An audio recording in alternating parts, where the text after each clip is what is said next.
ክቡራን አድማጮች በያላችሁበት አክብሮታዊ ሰላምታችን ይድረሳችሁ። የሰዓቱን ዓለም አቀፋዊ የዜና ትንታኔዎች ይዘን መጥተናል። የአሜሪካ ዋና የጦር መስሪያ ቤት ፔንታጎን ለአገሪቱ ቤተ መንግስት ባለስልጣናት አስቸኳይ ማስጠንቀቂያ ሰጥቷል። ማስጠንቀቂያው በአሜሪካ የጥምር ጦር ኃይል አዛዥ ጀነራል ዳምኬን ለዋይት ሃውስ ቁንጮ ባለስልጣናት ሰጥተዋል። ዛሬ የዓለም አቀፉን ቀልብ የሳበው የአሜሪካና የኢራን ፍጥጫ አዲስና ወደ ጦርነት የመቀረብ አዝማሚያ የሚያሳዩ መረጃዎች ሌሊቱን ሲወጡ አድረዋል። ይህ በእንዲህ እንዳለ ኔቶ የሰሜን አትላንቲክ ጦር ቃል ኪዳን ድርጅት የስለላ አውሮፕላኖቹን በኢራን ሰማይ ላይ ማንዣበብ መጀመሩን መረጃዎች አመላክተዋል። ዛሬ ሌሊቱን አሜሪካ ከ150 በላይ ተዋጊ አውሮፕላኖቿን ወደ መካከለኛው ምስራቅና ወደ ምስራቅ አውሮፓ ማስገባቷም እየተዘገበ ይገኛል።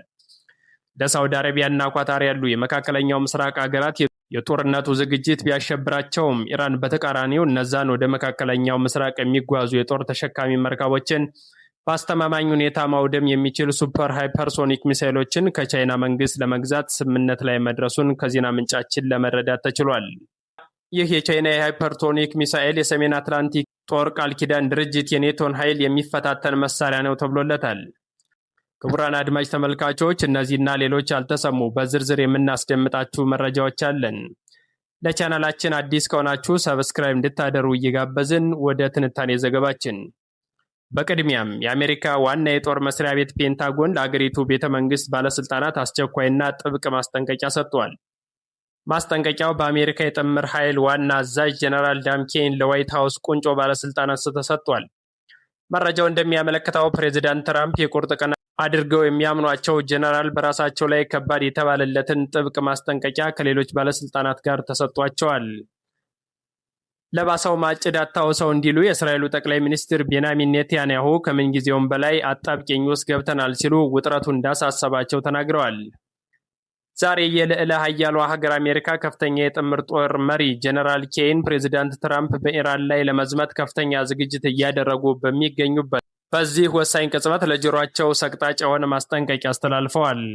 ከፍተኛ የጦር ጀነራሉ ይህን ማስጠንቀቂያ እንዲሰጡ ያደረጋቸው ከጀርባ ያለው የኢራን ድብቅ ወታደራዊ አቅምና ከራዳር ቁጥጥር ውጭ የሆኑ የሚሳኤል መሳሪያዎች እንደሆኑ እየተነገረ ይገኛል። የኢራን ሚሳኤሎችም ምንም አይነት የሚሳኤል መከላከያ የማይመክታቸውና ኢራን የተማመነችበት አሜሪካ ላወቀችው ምስጢር እንዳለ ጀነራሉ መረጃ ደርሷቸዋልም ነው የተባለው።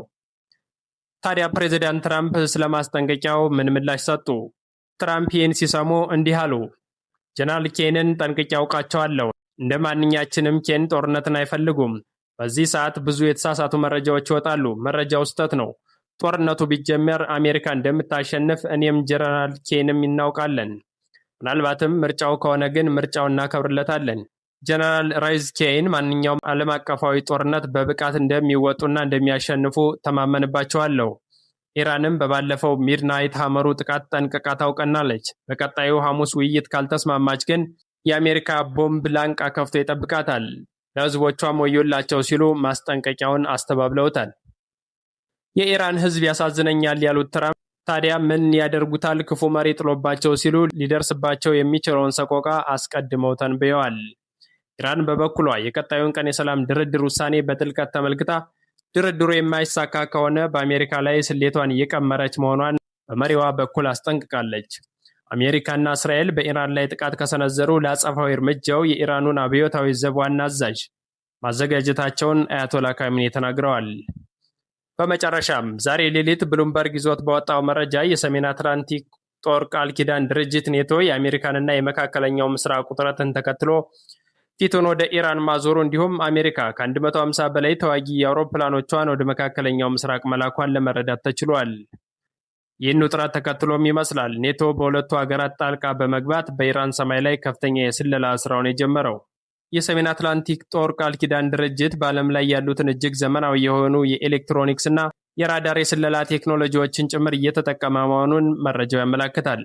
የስለላ ድሮኖች ፊታቸውን ወደ መካከለኛው ምስራቅ ማዞራቸውን የዘገበው ብሉምበርግ እነዚህ ሰው አልባ ዘመናዊ አውሮፕላኖች ከአካባቢው አየር አናት ላይ ከ60 ሺህ ጫማ በላይ በመብረር ለ24 ሰዓታት ያለምንም ማቋረጥ የኢራንን የኒውክሌር ጣቢያዎች፣ ወታደራዊ ምሽጎችና የባህር ኃይል እንቅስቃሴዎችን በከፍተኛ ጥራት ፎቶግራፍ እያነሱ እንዲሁም በቪዲዮ እየቀረሱ እየተከታተሉ እንደሆነም ተዘግቧል።